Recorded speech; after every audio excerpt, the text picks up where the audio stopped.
नमस्कार। आज गुरुवार और हमारा movement for secular democracy secular लोकशाही आंदोलन की गुरुवार की मीटिंग में सबका स्वागत है।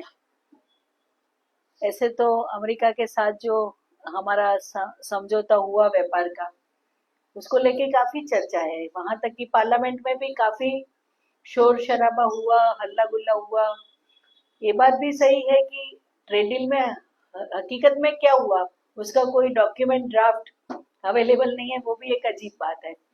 काफी धारणाएं हैं, काफी समझदारी है कि ये इसमें इसमें हमने कुछ किया है ट्रेड डील।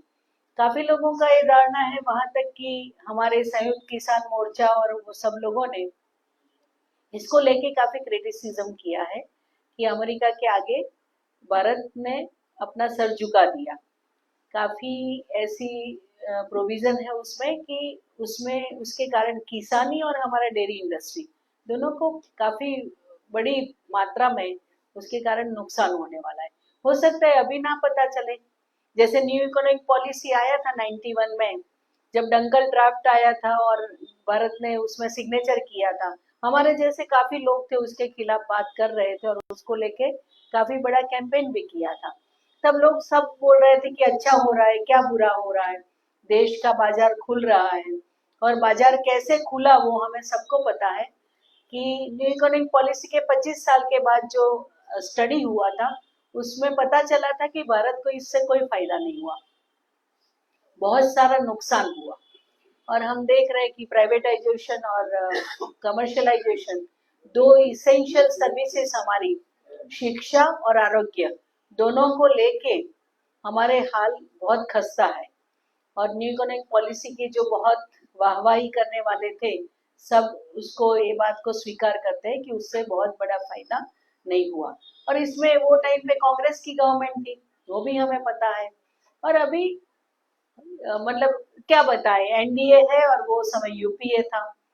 वो समय यूपीए का उसका तो पोजीशन नहीं था, पर कांग्रेस का नेतृत्व था और उसमें काफी नुकसान हुआ। अभी अमेरिका से जो ट्रेड डील हुआ है उसमें सचमुच क्या होगा, उसका प्रभाव कैसे होगा, उसका आने वाले दिनों में हमारी किसानी और डेयरी इंडस्ट्री में खास करके क्या होगा। हो सकता है कुछ कंज्यूमर्स को कुछ फायदा हो, बोलते हैं चॉकलेट सस्ता हो जाएगा। तो पता नहीं चॉकलेट खा के कितने दिन, हमें गेहूं का क्या होगा नहीं पता है, चॉकलेट जरूर सस्ता होगा वो बात है। तो हमारे साथ आज हेमंत भाई है। सब लोग हेमंत भाई को जानते हैं, इकोनॉमिक्स के अध्यापक है। काफी पब्लिक एनालिसिस उनका होता है और काफी उससे हमें फायदा भी मिलता है। बहुत दिनों के बाद हमारे साथ आए हैं और हेमंत भाई को रिक्वेस्ट करती, वो हिंदी में नहीं बताएंगे, बोले कि ये बहुत मुश्किल है ये ट्रेड डील की बात हिंदी में करना, वो इंग्लिश हो जाएगा, तो वो गुजराती में ही बात रखेंगे। तो सब सुनने वाले उसके लिए क्षमा करना, क्योंकि हिंदी में वो बात रख नहीं पाएंगे। तो हेमंत भाई को रिक्वेस्ट है कि अमेरिका के साथ जो ट्रेड डील हुआ उसके बारे में ये अपना एनालिसिस हमारे सामने पेश करें। हेमंत भाई। નમસ્કાર. આપ સૌની સાથે ફરીથી મળવાની તક આપી નર્મદ મેઘાણી લાઇબ્રેરી અને ખાસ તો મીનાક્ષી એમને એટલે એમનો ખૂબ આભાર માનું છું. અને આ વિષય જે મૂળભૂત રીતે અર્થશાસ્ત્રનો વિષય છે એ વિષય વિશે વાત કરવાની છે. હું માનું છું કે હું શક્ય તેટલી સરળ ભાષામાં આપ સૌની સમક્ષ થોડીક વાત કરી શકીશ. આમ તો એમ કહેવામાં આવે છે કે અર્થશાસ્ત્ર એ સમાજ વિજ્ઞાનોમાં બહુ અઘરો વિષય છે. પછી એમાં પાછું એવું પણ કહેવામાં આવે છે કે અર્થશાસ્ત્રમાં પણ વધારે અઘરો વિષય એટલે આંતરરાષ્ટ્રીય વેપાર. તો આ મુદ્દો એ આંતરરાષ્ટ્રીય વેપારનો છે, એટલે હું એને શક્ય તેટલી સરળ ભાષામાં આપ સૌની સમક્ષ મૂકવાની કોશિશ કરીશ. આપણે સૌ જાણીએ છીએ કે અમેરિકન વેપાર સમજૂતી જે થઈ છે એને વિશે ખાસો વિવાદ ચાલે છે. આ વિવાદના અનેક પાસાઓ છે, પણ આપણે અત્યારે એના જે કેટલાક મુખ્ય પાસા છે એને વિશે વાત કરીશું. અમેરિકાના જે એક બહુ જાણીતા અર્થશાસ્ત્રી રહ્યા છે, ખાસ કરીને અર્થશાસ્ત્રના અધ્યાપકોમાં એ બહુ જાણીતા છે, થોમસ શેલિંગ. એમને 2005માં નોબેલ ઇનામ મળ્યું હતું. 2016માં જ એમનું અવસાન થયું. એમણે એકવાર અમેરિકાની કોંગ્રેસ એટલે કે એની સંસદ સમક્ષ જે કેટલાક બયાનો આપેલા, એમાં એમણે એવું કીધેલું કે વેપાર નીતિ એ રાષ્ટ્રીય સલામતીની નીતિ છે. તો આ વેપાર નીતિ એ રાષ્ટ્રીય સલામતીની નીતિ હોય તો અમેરિકા સાથે આપણે જે વેપાર સમજૂતી કરી છે એનાથી અમેરિકાની આર્થિક સલામતી વધારે મજબૂત થવાની છે કે ભારતની આર્થિક સલામતી વધારે મજબૂત થવાની છે, એને વિશે આપણે વિચારવાનું થાય. આમાં એક અગત્યનો મુદ્દો એવો છે કે વેપાર વધશે તો વિકાસ થશે, આવી એક ધારણા છે.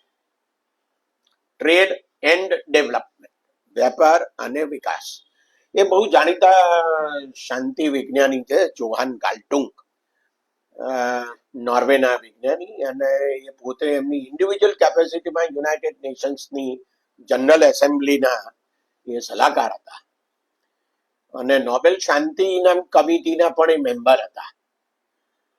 એમણે એક જગ્યાએ એવું કહ્યું છે કે ટ્રેડ એન્ડ ડેવલપમેન્ટ નહીં પણ ટ્રેડ ઓર ડેવલપમેન્ટ એમ કહેવું જોઈએ. એટલે વેપારથી જ વિકાસ થાય છે એવી જે ધારણા છે એ ધારણાને આપણે સ્વીકારી લઈએ છીએ અને પછી આ જે કંઈ બધું થાય છે તે થાય છે. એટલે એ ધારણા સામે પણ પાયામાંથી કેટલાક સવાલો ઊભા થઈ શકે એમ છે, જો કે અત્યારે આપણે એની ચર્ચા નહીં કરીએ. અમેરિકા સાથેની જે વેપાર સમજૂતી થઈ છે એમાંથી એવું પ્રાથમિક તારણ નીકળે છે કે એ સમજૂતીથી ભારતને ફાયદો થશે એના કરતા ઘણો વધારે ફાયદો અમેરિકાને થશે. ડોનાલ્ડ ટ્રમ્પ અમેરિકાના રાષ્ટ્રપ્રમુખ છે અને એમણે આયાત પરની જે જકાત છે, જેને અંગ્રેજીમાં આજકાલ ટેરિફ શબ્દ વાપરવામાં આવે છે, તો આ જે ટેરિફ છે એનો ઉપયોગ એમણે એ રાષ્ટ્રપ્રમુખ બન્યા પછી એક શસ્ત્ર તરીકે કરવાનું, જાણે કે પ્રણ લઈ લીધું હોય એવા પ્રકારની પરિસ્થિતિ છે. એટલે અમેરિકાને ફાયદો ના થાય એવી સમજૂતી તો એ કરે જ નહીં. સમજૂતી થાય એટલે બંને પક્ષે કંઈક ને કંઈક ફાયદો થાય એવું આપણે માની શકીએ. પણ સવાલ એ થાય છે કે એમાં આપણને કેટલો ફાયદો થવાનો છે અને અમેરિકાને કેટલો ફાયદો થવાનો છે એ ઘણું મહત્વનું છે. મેં તમને કહ્યું એમ કે પ્રાથમિક તારણ એવું નીકળે છે કે અમેરિકાને જે ફાયદો થાય છે એના કરતા ભારતને ફાયદો ઓછો થાય છે. તેમ છતાં ભારત સરકાર અમેરિકા સામે ઝૂકી ગઈ એમ કહેવામાં સહેજે વાંધો નથી, અથવા એમ કહી શકાય કે બહુ આશ્ચર્યજનક રીતે અમેરિકા સામે ઝૂકી ગઈ ભારત સરકાર અને એને એ પાછી પોતાની સિદ્ધિ ગણાવે છે. એટલે જ્યારે આ સમજૂતી થઈ, એની થોડીક જાહેરાત થઈ ને એના થોડાક જ કલાકોમાં તો વડાપ્રધાનનું સન્માન કરવામાં આવ્યું કે વાહ, તમે શું મજાની સમજૂતી કરેલી છે. કેટલીક હકીકતો આપણે જોઈએ અને એને આધારે આપણે અમેરિકા સાથેની સમજૂતીને સમજવાની કોશિશ કરીએ.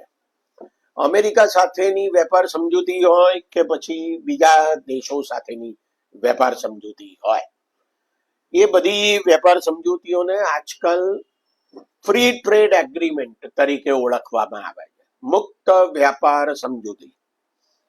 પરંતુ આ ખરેખર મુક્ત વ્યાપાર સમજૂતી હોય છે ખરી? આ એક મહત્વનો સવાલ. મુક્ત વેપાર કોને કહેવાય? ફ્રી ટ્રેડ કોને કહેવાય? તો ફ્રી ટ્રેડ એને કહેવાય કે જે દેશો વચ્ચે આ સમજૂતી થાય છે એ દેશો જે કંઈ વેપાર કરે છે, વસ્તુઓનો કે સેવાઓનો, આયાત કરે છે, નિકાસ કરે છે, આ બધા ઉપર કોઈ પણ પ્રકારની ટેરિફ, જકાત, ટેક્સ નાખે નહીં. નંબર 1. નંબર 2, કોઈ પણ પ્રકારના જથ્થાત્મક નિયંત્રણો નાખે નહીં. એટલે કે કેટલી આયાત કરવી કેટલી નિકાસ કરવી એવું પણ નક્કી કરે નહીં. બેમાંથી કોઈ પણ, 2 થી વધારે દેશ હોય તો બધા. અને ત્રીજો અગત્યનો મુદ્દો એ કે કોઈ પણ જાતના ટેરિફ સિવાયના, જકાત સિવાયના કે જથ્થાત્મક નિયંત્રણો સિવાયના પણ નિયમોનો, રેગ્યુલેશન્સ લાદે નહીં. જો એમ થાય તો જ એ મુક્ત વેપાર કહેવાય. એટલે આ સામસામે કરવાની વાત છે. બરાબર. હવે અમેરિકા સાથે જે કઈ સમજૂતી થઈ છે એમાં એવું છે કે અમેરિકા આપણી ઉપર, આપણે જે કઈ નિકાસ કરીએ છીએ એના ઉપર 18% જેટલી જકાત નાખશે, પણ ભારત 0 નાખશે. એટલે ભારત કોઈ ટેક્સ નાખશે નહીં. એનો અર્થ એવો થાય કે અમેરિકાની જે વસ્તુઓ જે ભારતમાં કોઈ પણ જાતના ટેક્સ વગર આવશે, જે વસ્તુઓ નક્કી થઈ છે તે, અને ભારતની જે વસ્તુઓ જવાની છે તેના ઉપર 18% ટેક્સ નાખવામાં આવશે અમેરિકા દ્વારા. એનો અર્થ એવો થાય કે આ મુક્ત વેપાર સમજૂતી નથી, આ દ્વિપક્ષી વેપાર સમજૂતી છે. બરાબર. એક દેશ અને બીજા દેશ વચ્ચે થયેલી આ સમજૂતી છે. છેલ્લા 5 વર્ષમાં આપણે આવી 10 જેટલી સમજૂતીઓ કરેલી છે દુનિયાના જુદા જુદા દેશો અથવા દેશોના જૂથો સાથે. હજુ હમણાં જ આપણે યુરોપિયન યુનિયન સાથે આવી સમજૂતી કરી. થોડા વખત પહેલા આપણે યુકે સાથે, યુનાઇટેડ કિંગડમ સાથે આવી સમજૂતી કરી. એ પહેલા આસિયન સાથે આવી સમજૂતી થઈ છે, કોરિયા સાથે થઈ છે, ઓસ્ટ્રેલિયા સાથે થઈ છે. બરાબર. તો આવી સમજૂતીઓ આપણે છેલ્લા 5 વર્ષમાં 10 જેટલા દેશો અથવા તો દેશોના જૂથો સાથે કરેલી છે. અને એમાં એને નામ તો આપણે મુક્ત વેપાર સમજૂતી આપીએ છીએ, પણ એ ખરેખર કેટલી મુક્ત વેપારની સમજૂતી છે એ જુદો સવાલ છે. પણ આપણે અત્યારે એની ચર્ચામાં નથી જતા. સવાલ એ છે કે આ મુક્ત વેપાર શું છે? તો એ આ છે. અને એ મુજબ જો આપણે અમેરિકા અને ભારતની સમજૂતીને જોવાની કોશિશ કરીએ તો એમ કહી શકાય કે આ મુક્ત વેપાર સમજૂતી નથી.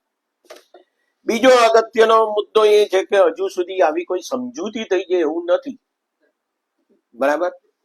એક ફ્રેમવર્ક તૈયાર થયું છે કે આપણે આવી આવી સમજૂતી કરવાની છે, અને એમાં આવી વાત રજૂ કરવામાં આવી છે કે અમેરિકા 18% ટેક્સ નાખશે અને ભારત નહીં નાખે.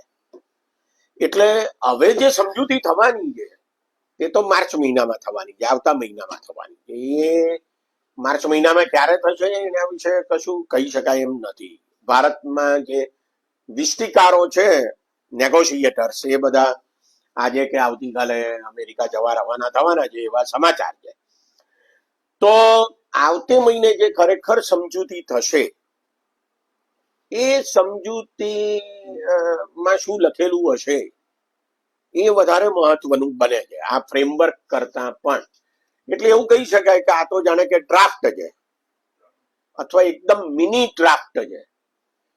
ખાલી એવું નક્કી કર્યું છે કે આપણે સમજૂતી કરીશું અને એમાં થોડુંક આવું હશે, એથી વિશેષ આપણે કહી શકીએ એમ નથી. અને એટલા માટે જે આખરી સમજૂતી થવાની છે એ ભારતના લાભમાં જ હશે એવું કહી શકાય કે કેમ, એ શંકા છે. બીજો એક મુદ્દો મને લાગે છે કે એ છે કે આ જાહેરાત અચાનક જ થઈ ગઈ. આગલા દિવસ સુધી તો આપણને કઈ ખબર નહોતી કે આવતીકાલે આ જાહેરાત થવાની છે. તો આવું થયું કેમ? તો એનું મને એવું લાગે છે કે સંસદમાં 2 મુદ્દા ઉભા થઈ રહ્યા હતા. એક મુદ્દો તે આપણી સેનાના અધ્યક્ષ જનરલ નારવણેનું પુસ્તક, એને વિશેની વાત સંસદમાં થઈ રહી હતી. અને બીજું એપ્સ્ટીન ફાઇલ્સ અંગેની વાતો બહાર આવી રહી હતી અને એને વિશે ચર્ચા જાહેરમાં થાય એવી એક સંભાવના હતી. એટલે બહુ જ ઉતાવળથી કદાચ આ થઈ ગયું જાહેરાત આ અમેરિકા સાથેની સમજૂતીની. એટલે કદાચ મને તો એવું પણ લાગે છે કે સરકાર એવું, બંને પક્ષની સરકાર નક્કી કરીને બેઠી હોય કે એપ્સ્ટીન ફાઇલની વાત આવે ને ત્યારે જ આપણે આ સમજૂતીની જાહેરાત કરવી, કે જેથી મીડિયામાં આની ચર્ચા બહુ થાય નહીં એપ્સ્ટીન ફાઇલ્સની, અને આ અમેરિકા સાથેની સમજૂતીની જ વધારે ચર્ચા થાય, આવી મને શંકા જાય છે.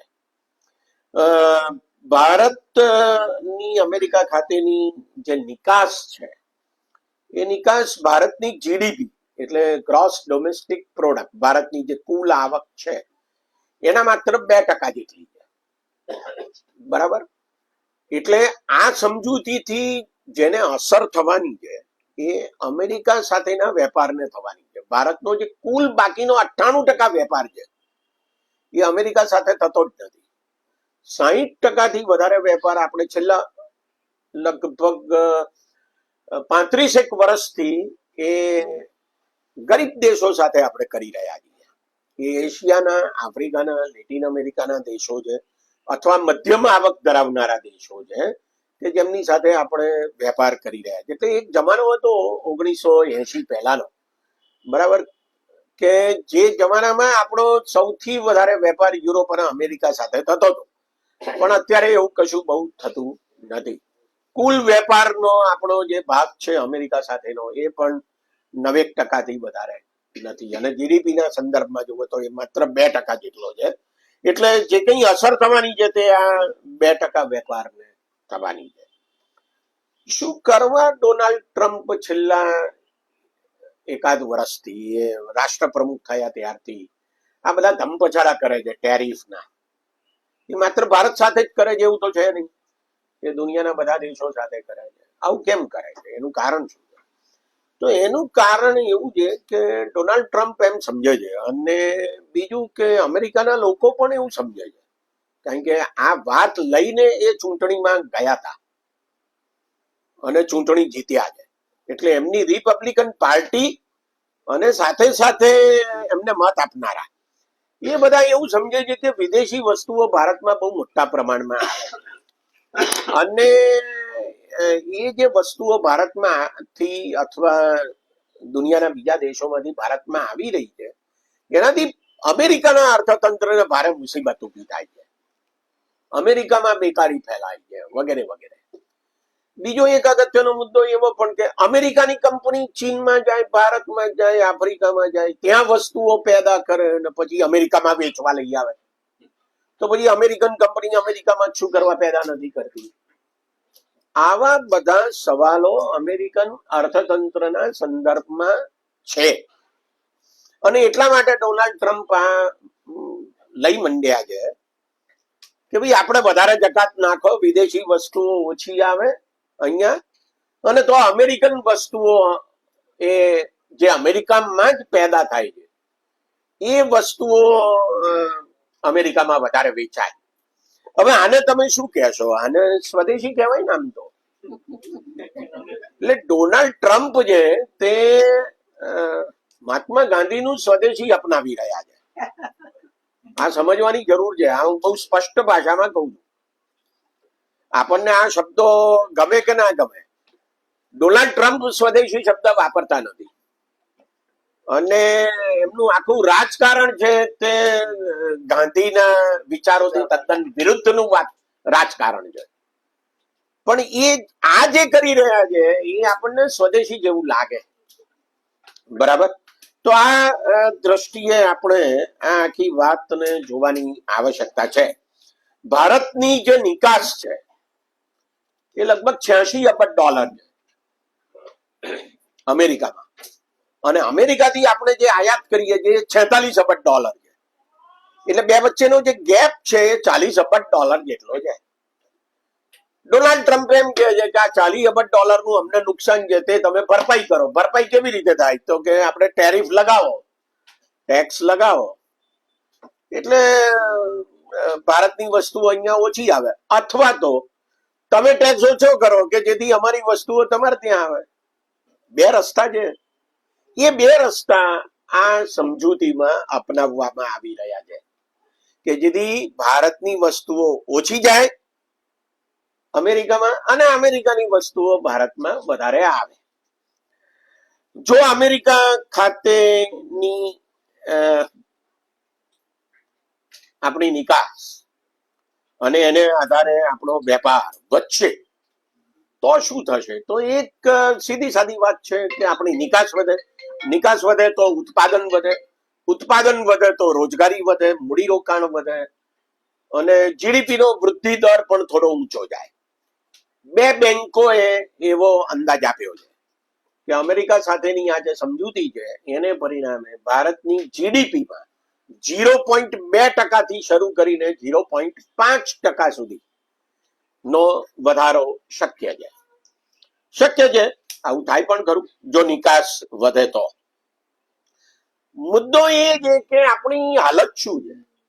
હાલત એ છે, વાસ્તવિકતા એ છે કે 1972, 73 અને 76, 77 આ 2 જ વર્ષ ભારતના સ્વતંત્ર ભારતના ઇતિહાસમાં એવા ગયા છે કે જેમાં આપણી નિકાસ એ આયાત કરતા વધારે હોય.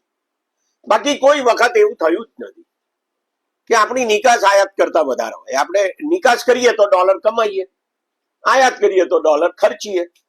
તો આયાત જ હંમેશા વધારે રહી ગયા આ 2 વર્ષો સિવાય. આત્મનિર્ભર ભારતનું સૂત્ર આવ્યું 2020માં, બરાબર. પણ આપણે આત્મનિર્ભર થયા જ નથી. આત્મનિર્ભરતાનો અર્થ તો એવો ને કે તમે તમારે જેટલું જોઈએ છે એટલું બધું તમે પેદા કરો. એવું તો થતું નથી. એટલે એ જે સૂત્ર છે એ પણ આ દ્રષ્ટિએ નકામું છે. અને બીજું કે આ સમજૂતી એ આ સૂત્રને નકારે છે ખરેખર તો, કારણ કે આપણી આયાત વધવાની છે. ડોનાલ્ડ ટ્રમ્પે એક બીજો અગત્યનો મુદ્દો એવો કહ્યો, અને આ સમજૂતી થઈ તે વખતે પણ આ વાત થઈ. વાત શું છે કે ભાઈ પહેલા ધમકી આપી કે રશિયાનું તેલ જો તમે ખરીદશો તો અમે તમારી ઉપર દંડ નાખીશું, અને એમણે 25% દંડ નાખેલો, 25% જકાત વધારાની, જેને એમણે પેનલ્ટી કહી, બરાબર. એટલે હવે પણ એમ કહે છે કે રશિયા સાથેની જે તમે વેપાર ચાલે છે તમારો, એમાં જે તેલનો વેપાર છે એ તમે બંધ કરો. હવે જો આપણે બંધ કરીએ તો શું થાય? એક બીજો મુદ્દો રશિયા સાથેના સંબંધનો, અને એનો અર્થ એવો થયો કે આપણે એ કહે એટલે માની લેવાનું. જો એમ કહીએ તો આપણે ભારતના બંધારણના આમુખમાં જે શબ્દો લખ્યા છે એમાં એક જગ્યાએ લખ્યું છે કે આપણે સાર્વભૌમ દેશ છીએ. તો પછી આપણું સાર્વભૌમત્વનું શું થયું? એ કહે છે અને આપણે એના દબાણ હેઠળ કરીએ છીએ. આપણી ઈચ્છાથી કરીએ છીએ એવું નહીં. આપણી ઈચ્છાથી કરતા હોઈએ તો સાર્વભૌમત્વ ગુમાવતા નથી, પણ દબાણ હેઠળ કરીએ તો એનો અર્થ એ થયો કે આપણે આપણું સાર્વભૌમત્વ ગુમાવીએ. ભારતે રશિયાથી જે તેલની આયાત કરેલી જાન્યુઆરીમાં, ગયા જાન્યુઆરી 2025માં, એ 3.6 અબજ ડોલરની હતી. ડિસેમ્બરમાં આપણે જે આયાત કરી એ 2.7 અબજ ડોલરની થઈ, એટલે ઘટાડી. એટલે રશિયાએ આપણી સાથે તેમ છતાં સારા સંબંધો રાખ્યા છે. એના ઘણા કારણો છે, બરાબર. પણ તેમ છતાંય આપણે ડોનાલ્ડ ટ્રમ્પની ધમકીને વશ થયા એ તો દેખાઈ આવે છે, આ આંકડાઓથી જ દેખાઈ આવે છે. 2025-26માં, એટલે હજી એ વર્ષ તો આ માર્ચમાં પૂરું થશે, એના પહેલા 9 મહિનામાં અમેરિકાથી આપણે તેલની આયાત કરતા હતા. એ કેટલી થઈ? પહેલા 9 મહિનામાં 7.8% જેટલી વધી. રશિયાની ઘટી, અમેરિકાની વધી. એ પણ એમ સાબિત કરે છે કે આપણે ધમકીને વશ થયા છીએ. અને હવે વેનેઝુએલા એ અત્યારે ઓલમોસ્ટ અમેરિકાના કબજામાં છે. એટલે વેનેઝુએલાથી પણ આપણે તેલ મંગાવીએ એવી સંપૂર્ણ સંભાવનાઓ છે. જેના વિશે બહુ જ ચિંતા વ્યક્ત કરવામાં આવે છે ખેતીની છે, ખેત પેદાશોની છે. ભારતની અમેરિકામાં જે ખેત પેદાશોની નિકાસ છે 2.8 અબજ ડોલરની છે. ત્યાંથી જે આયાત થાય છે એ 1.5 અબજ ડોલરની છે. એટલે એનો અર્થ એ થયો કે લગભગ 130 કરોડ ડોલર માં આપણે પ્લસમાં છીએ. આપણી પુરાંત છે એ ડોનાલ્ડ ટ્રમ્પને ખૂંચે છે, બરાબર. હવે જો ત્યાંથી વધારે ખેત પેદાશોની આયાત થાય કોઈ પણ જાતના ટેક્સ વિના, તો શું થાય? તો આપણી ખેત પેદાશોના ભાવનો પ્રોબ્લેમ થાય. ખેડૂતોને એ ભાવ મળે ના મળે એવા પ્રકારની પરિસ્થિતિ ઊભી થાય. ઓગસ્ટ મહિનામાં, ગયા ઓગસ્ટ મહિનામાં આપણે કપાસની જે આયાત કરતા હતા એના ઉપર 11%ની જકાત હતી. એ આપણે 0 કરી નાખી અને એવું કહ્યું 9મી ઓગસ્ટ અને એવું કહ્યું કે આ 30મી સપ્ટેમ્બર સુધી આ તો એક નાનકડો પરિપત્ર બહાર પાડીને વાત કરી નાખી, લોકોને બહુ ખબર ના પડી એવા પ્રકારની પરિસ્થિતિ હતી. પછી બીજો એક પરિપત્ર બહાર પડ્યો થોડા જ દાડામાં, 30મી સપ્ટેમ્બર આવે એ પહેલા નહીં, ઓગસ્ટ પૂરો થાય એ પહેલા, કે 30 સપ્ટેમ્બર નહીં, ડિસેમ્બર સુધી આપણે 0% આપણે કપાસની આયાત કરીશું. હવે કપાસની આયાત આપણે જો 0% કરીએ જકાતે, તો એનો અર્થ એ થયો કે કપાસ વધારે આવે, અમેરિકાનો પણ કપાસ આવે ને બીજા દેશોનો પણ કપાસ આવે. તો આવું કર્યું તું શું કરવા? તો એનો અર્થ એ થયો કે આપણે ડોનાલ્ડ ટ્રમ્પને રીઝવવા માટે કરેલું, એમાં કોઈ શંકાનું સ્થાન નથી. હકીકત એ છે કે આપણે અમેરિકાને જે રાહત આપી છે એના કરતા બહુ ઓછી રાહત અમેરિકાએ ભારતને આપી છે. બધા જાત જાતના દાવા કરવામાં આવે છે આ સમજૂતીના સંદર્ભમાં. એક એવો દાવો થાય છે કે ખેત પેદાશોની આયાત માટેનો આપણે જથ્થો નક્કી કરી નાખ્યો છે, એટલે આનાથી વધારે તો આપણે આયાત નહીં કરીએ, એટલે બહુ ચિંતા ના કરશો, આપણે બહુ થોડા પ્રમાણમાં આયાત કરવાના છીએ. પણ કેટલો જથ્થો એ તો નક્કી છે જ નહીં અત્યારે ફ્રેમવર્કમાં, બરાબર. બીજો એક મુદ્દો એવો છે કે આવી જે પણ ખાદ્ય પેદાશોની તમે આયાત કરવાનો છે એમાં સફરજન પણ છે, કપાસ તો છે પણ સફરજન છે, ડેરી પેદાશો પણ છે, બરાબર, મકાઈ છે વગેરે. તો એનો અર્થ એવો થાય છે કે આપણી ખેત પેદાશોના સંદર્ભમાં ઘણી મોટી મુસીબતો આ સમજૂતીને કારણે ઊભી થવાની સંભાવના છે. આપણા વેપાર પ્રધાન પિયુષ ગોયલ અને નાણાં પ્રધાન નિર્મલા સીતારામન જે 2-4 મુલાકાતો એમણે છાપાઓમાં આપી છે, એ મુલાકાતોમાં એમણે એવું કહ્યું છે કે ભારતની નિકાસમાં વધારો થવાનો છે આ સમજૂતીને પરિણામે. તો વાત સાચી, ભારતની નિકાસમાં વધારો થઈ શકે છે, પણ સવાલ ઉભો એ થાય છે કે આયાતમાં કેટલો વધારો થવાનો છે એ તો કહો તમે. નિકાસમાં આટલો વધારો થશે એવું કે છે. પિયુષ ગોયલે એક મુલાકાતમાં એવું કહ્યું, ઇકોનોમિક ટાઈમ્સને આપેલી મુલાકાતમાં, કે યુરોપિયન યુનિયન અને અમેરિકા સાથે કરવામાં આવેલી વેપારની સમજૂતીને પરિણામે આપણી $400 અબજ નિકાસ વધવાની છે. આવું કહ્યું. અમેરિકા શું કે છે? અમેરિકા આવું કે છે કે આવતા 5 વર્ષના ગાળા દરમિયાન આ સમજૂતીને પરિણામે $500 અબજ નિકાસ અમેરિકા ભારતમાં કરવાની છે. આવું કે એનો અર્થ એ થયો કે વર્ષમાં $100 અબજ થાય, બરાબર. હવે સવાલ એ થાય છે કે એ કેટલી નિકાસ અત્યારે કરે છે ભારતમાં? તો $45 અબજ નિકાસ કરે છે. તો એનો અર્થ એવો થાય કે $55 અબજ નિકાસ દર વર્ષે વધશે અમેરિકાની. હવે જો $55 અબજ અમેરિકાની નિકાસ ભારતમાં વધે તો ભારતે શું કરવું પડે? તો બીજે ક્યાંક આપણે ઘટાડો કરવો પડે, તો જ આપણે જ્યાં છીએ ત્યાં રહીએ. જો આપણે ઘટાડો ન કરીએ તો એનો અર્થ એ થાય કે આપણી આયાત વધે, આપણું ડોલરનું ખર્ચ વધે, અને ખર્ચ વધે તો આપણે કમાણી તો કરતા નથી, ખર્ચ કરતા વધારે, એટલે આપણે દેવું કરવું પડે, એટલે વિદેશી દેવું વધે. હવે વિદેશી દેવું અત્યારે લગભગ $730 અબજ જેટલું છે, બરાબર. એ વધવાની સંભાવનાઓ આને પરિણામે વધી જાય છે એવું ચોક્કસ કહી શકાય.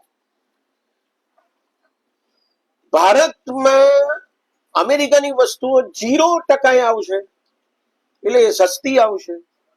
સસ્તી આવશે એટલે શું થશે? તો કે ભારતના જે ઉત્પાદકો છે અથવા ગ્રાહકો છે એમને સસ્તી વસ્તુઓ મળશે. એટલે શું થશે? તો કે ભારતના જે ઉત્પાદકો છે, વિક્રેતાઓ છે, એમણે સસ્તું પેદા કરવું પડશે. એમ કરવાથી સરવાળે તો આપણા ગ્રાહકોને ફાયદો થશે. આ લોજિક છે મુક્ત વેપારનું, બરાબર. હવે સવાલ ઉભો એ થાય છે કે આમાં બીજી ધારણા છે આ કે સ્પર્ધા થાય એટલે વિકાસ થાય જ, સ્પર્ધા થાય, હરીફાઈ થાય એટલે લાભ થાય જ. આવું ખરેખર થાય ખરું? હું ઘણી વાર છેલ્લા WTO ની સ્થાપના થઈ 1995 ત્યારથી કહેતો આવ્યો છું કે હરીફાઈ કોની વચ્ચે થાય છે એ વધારે મહત્વનું છે. ભારતની માથાદીઠ આવક $2,500 ની આસપાસ છે. અમેરિકાની માથાદીઠ આવક $86,000 છે. હવે આ બેની વચ્ચે હરીફાઈ થાય, જીતે કોણ? કોણ જીતવાનું કોણ? આ તો એના જેવી વાત છે કે મારી અને દારાસિંહ બેની વચ્ચે કુસ્તી થાય તો જીતે કોણ? તો તમે હરીફાઈ શરૂ થાય એ પહેલા પરિણામ જાહેર કરી શકો. એવું જ આ વેપારનું છે કે તમે હરીફાઈ શરૂ થાય એ પહેલા તમે પરિણામ જાહેર કરી શકો એમ છો કે ભારતને લાભ નથી થવાનો અથવા બહુ ઓછો થવાનો છે અને અમેરિકાને વધારે લાભ થવાનો છે. આપણને એવું પણ કહેવામાં આવે છે કે જુઓ ને તમે એમ કે ઇન્ડોનેશિયા અને વિયેટનામ, બાંગ્લાદેશ, આ બે ઉપર તો અમેરિકાએ 20% જકાત નાખી છે અને મલેશિયા અને ઇન્ડોનેશિયા ઉપર 19%. આપણી તો 18 જ છે. એટલે આપણી ચીજોની વધારે નિકાસ થશે એ દેશો કરતા. આપણે વધારે હરીફાઈમાં એમનાથી આગળ નીકળી જઈશું. હવે આ એના જેવી વાત છે કે આપણી ₹100 વસ્તુ હોય ને ₹18 ટેક્સ નાખે એટલે 118 થાય અને મલેશિયાની ₹100 વસ્તુ હોય ને એના ઉપર 19% નાખે તો 119 થાય. હવે આટલા તફાવતમાં ભારતની નિકાસ વધી જાય આવી કોઈ શક્યતાઓ મને લાગતી નથી અને એવું દુનિયાના વેપારમાં બહુ બનતું પણ નથી. તફાવત મોટો હોય તો એ લાભ થવાની શક્યતાઓ રહે છે. એટલે આ તફાવત બહુ મામૂલો છે, એમાં કોઈ શંકા નથી. નાણાં પ્રધાને એવો દાવો પણ કર્યો કે આ સમજૂતીથી રૂપિયો મજબૂત થશે. હવે આ તો મને સમજાતું જ નથી કે આવું કેવી રીતે બને. કારણ કે જો તમારી નિકાસ વધવાની હોય ને તમારી પાસે ડોલર વધારે જમા થવાના હોય તો તમારો રૂપિયો મજબૂત થાય. પણ આયાત જ જો વધવાની હોય જે ઓલરેડી અમેરિકા કહે છે તો તમારે રૂપિયો મજબૂત કેવી રીતે થાય એ મને સમજાતું નથી. ને વેપાર પ્રધાનનો દાવો એવો છે આપણા પિયુષ ગોયલનો કે આપણે અમેરિકાથી તેલની આયાત કરીશું, LNG ની આયાત કરીશું, LPG ની આયાત કરીશું. LPG એટલે રાંધણ ગેસ, બરાબર? તો એ વ્યૂહાત્મક રીતે લાભદાયી બનશે, સ્ટ્રેટેજિકલી.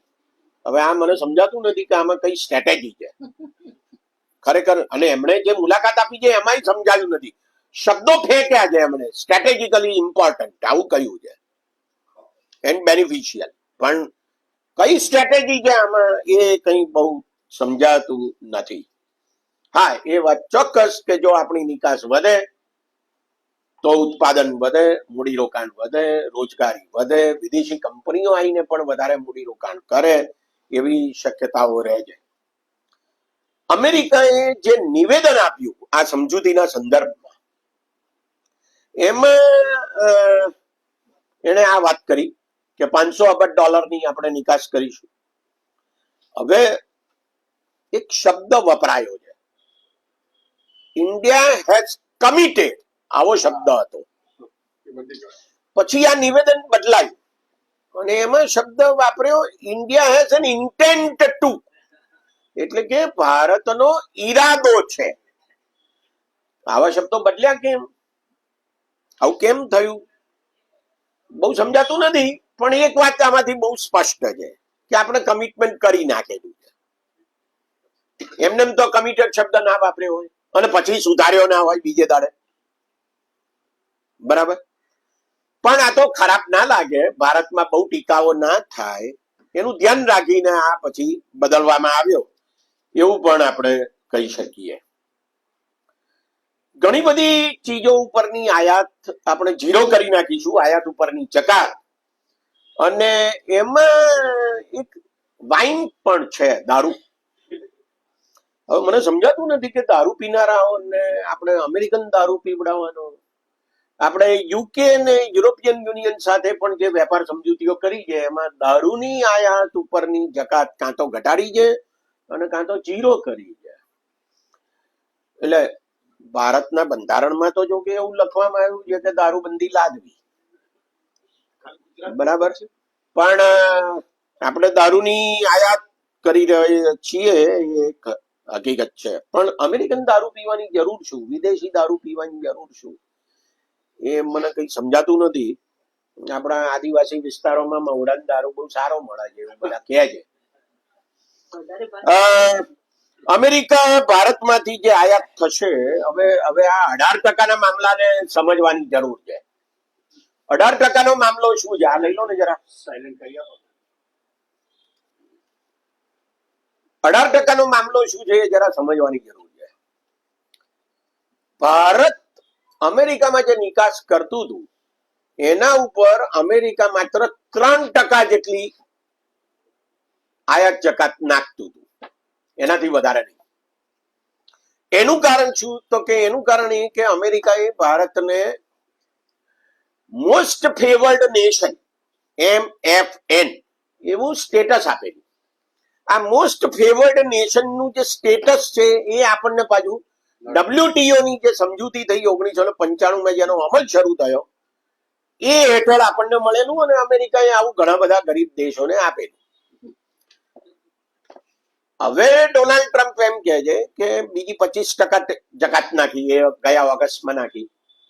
રશિયાના તેલની આયાત આપણે કરતા હતા એટલે બીજી 25% દંડ પેટે નાખી. બરાબર. હવે સમજવાની જરૂર છે કે આ 18% કરીએ કઈ 50% ની કરી ના, પેલી જે 25% નાખેલી છે ને એની કરી. રશિયાના તેલની આપણે જે આયાત કરી રહ્યા છીએ એના દંડ પેટે જે 25% નાખવામાં આવી છે એ નથી કરી.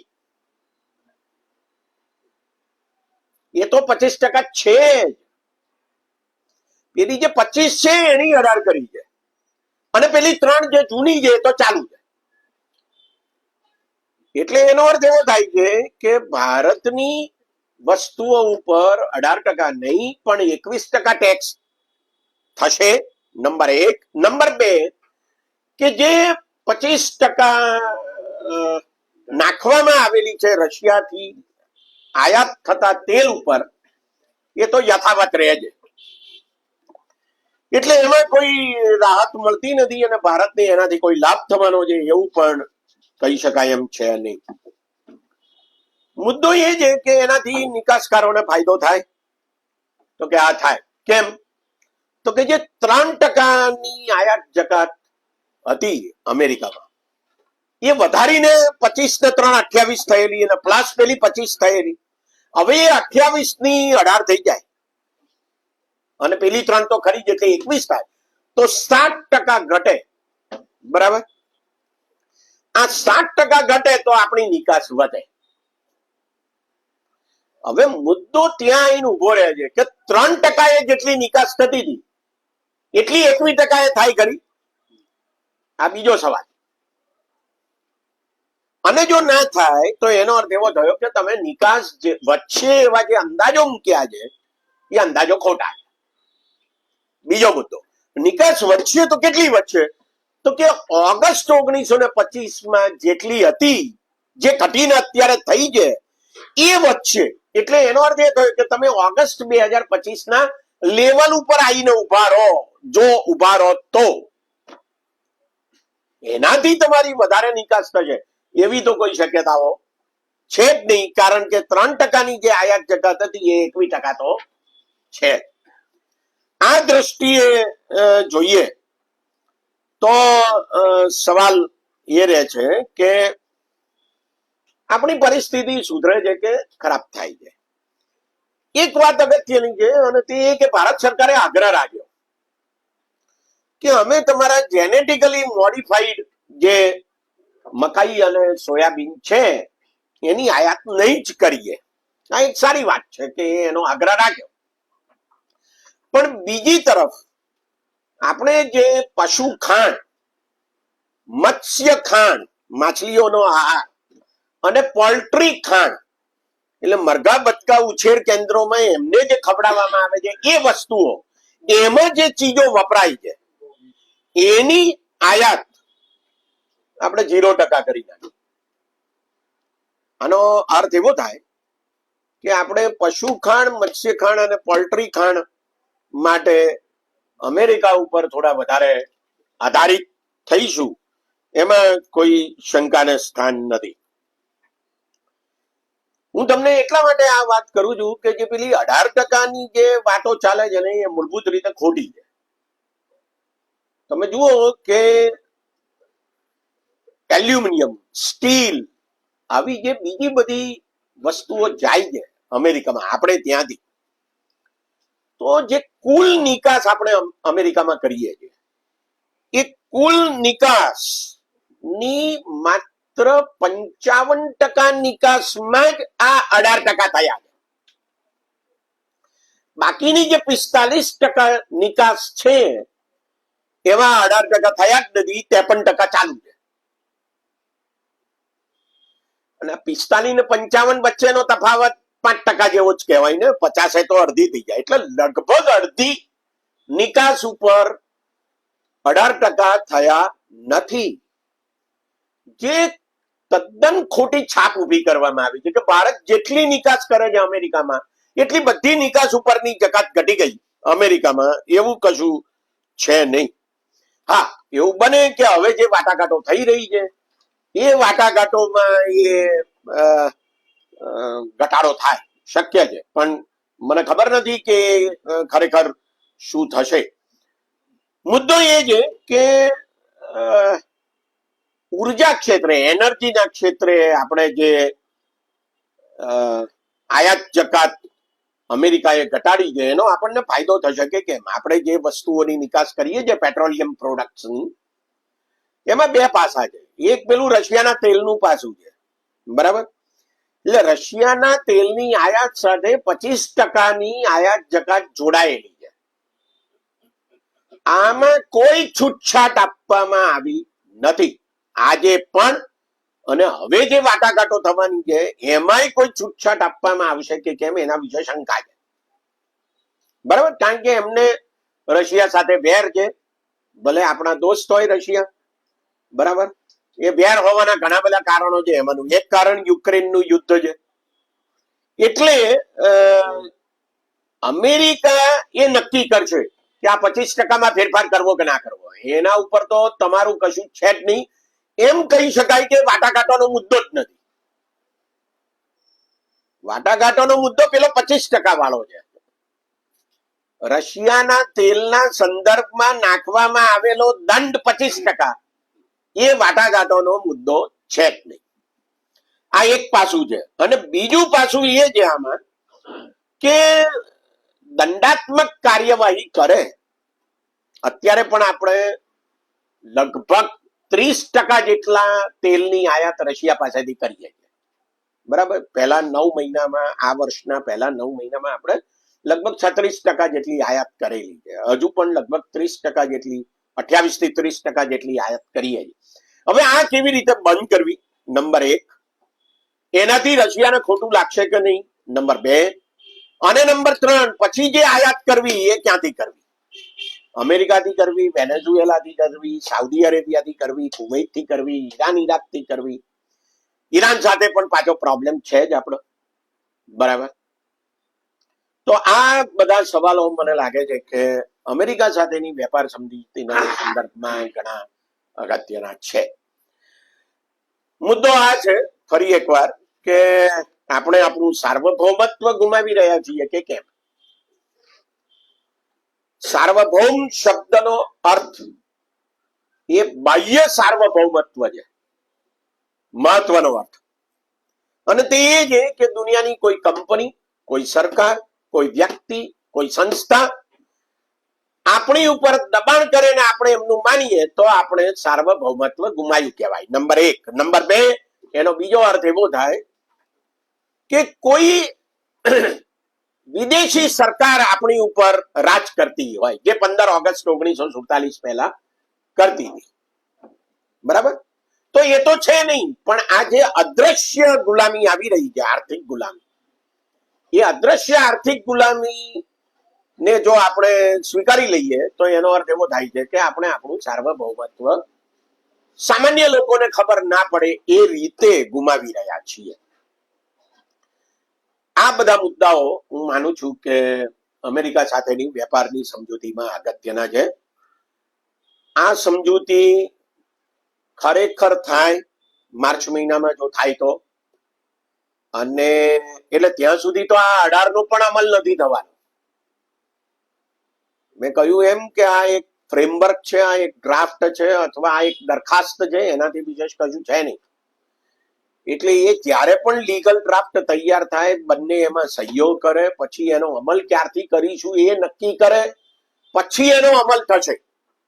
જેમ કે યુકે સાથે આપણે ફ્રી ટ્રેડ એગ્રીમેન્ટ કરી નાખ્યો છે, બરાબર, અને એ એગ્રીમેન્ટ તો થયો છે ગયા નવેમ્બર ડિસેમ્બરમાં, અને આપણે એનો અમલ કરવાની શરૂઆત તો માર્ચમાં કરવાના છીએ. એટલે આના ઉપર સહીઓ થાય પછી પણ એનો અમલ એ 3 મહિના 4 મહિના પછી થાય એવી સંપૂર્ણ સંભાવના છે. એ દ્રષ્ટિએ આપણને કોઈ તાત્કાલિક લાભ થઈ ગયો છે એવું પણ માનવાની જરૂર નથી એમ મને લાગે છે. આપ સૌએ મને ખૂબ શાંતિથી સાંભળ્યો, એ બદલ આપનો ખૂબ ખૂબ આભાર.